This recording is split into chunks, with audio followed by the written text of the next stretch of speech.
I'm here to talk about success. You see, if you don't have a vision of where you go, and if you don't have a goal where you go, you drift around and you never end up anywhere. I mean, as you know, I was born in 1947 in Austria after the Second World War. So I was very fortunate that I stumbled onto my vision. And I didn't really like Austria when I grew up. I couldn't wait to get out of there.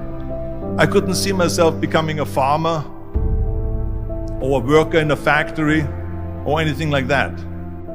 Even though my parents wanted me to stay there and have a normal life. But that was their vision, not mine. My vision was totally different. I felt that I was born for something special, for something unique, for something big.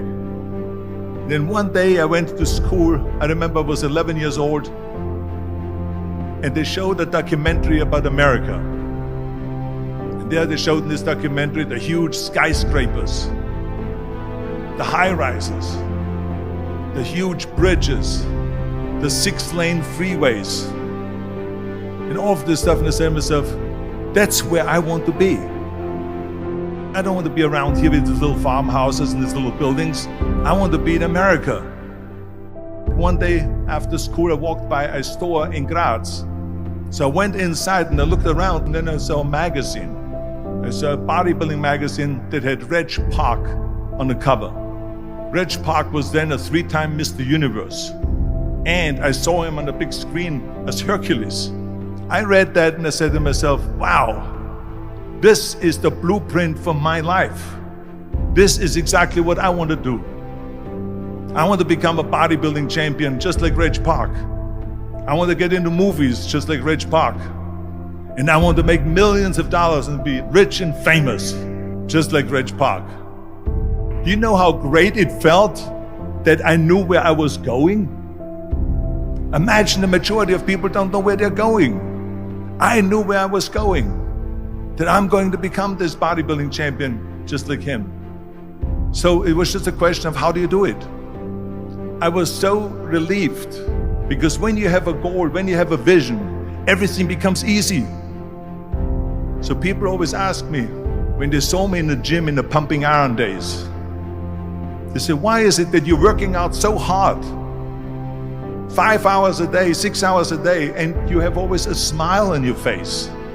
And I told people all the time, I said, because to me, I'm shooting for a goal. In front of me is the Mr. Universe title.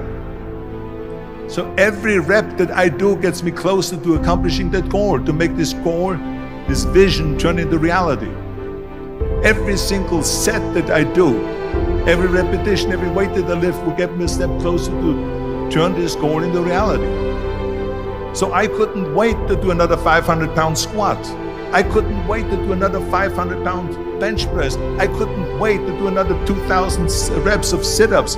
I couldn't wait for the next exercise. At the age of 20, I went to London and I won the Mr. Universe contest as the youngest Mr. Universe ever. And it was because I had a goal. So let me tell you something, visualizing your goal and going after it makes it fun. You got to have a purpose no matter what you do in life. You got to have a purpose. 74% hate their job in America. Now this is not much different when you come to Europe. The majority of people don't like what they're doing, because they're really not doing it because they didn't have a goal and they followed this goal. They just aimlessly drift around, and then all of a sudden there's a job opening, so they get that job because you have to work. But then when you work, it's a chore. It's work. It's not fun. So if you think about, only a quarter of the people really enjoy what they're doing in life. That is unbelievable if you think about it. So I felt so blessed that I knew what I was doing. It's like a medical student that studies and knows he wants to become a doctor. You know where to go.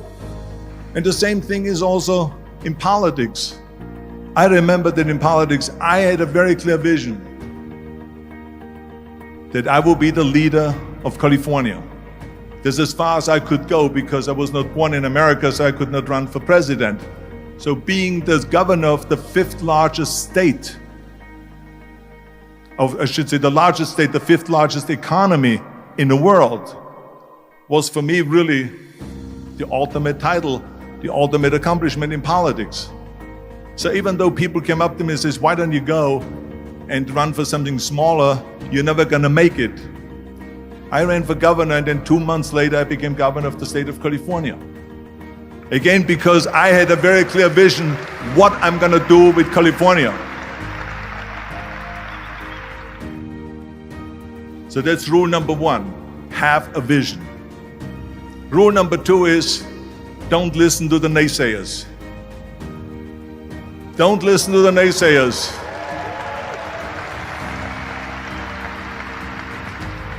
Everything I ever did, the thing that I heard out of people's mouth was, that's impossible. That can't be done.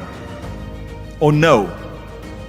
That is exactly what I heard, and of course I proved to the people that it can't be done. So whenever someone said to me, it can't be done, I heard, it can be done. When they said no, I heard yes. And when they said it's impossible, I heard it is possible. I'm a strong believer of what Nelson Mandela said, that everything is always impossible until someone does it. Well, I'm gonna be the one, I said to myself, I'm gonna do it and I'm gonna show it to them. Maybe it has never been done before. That's perfectly fine with me.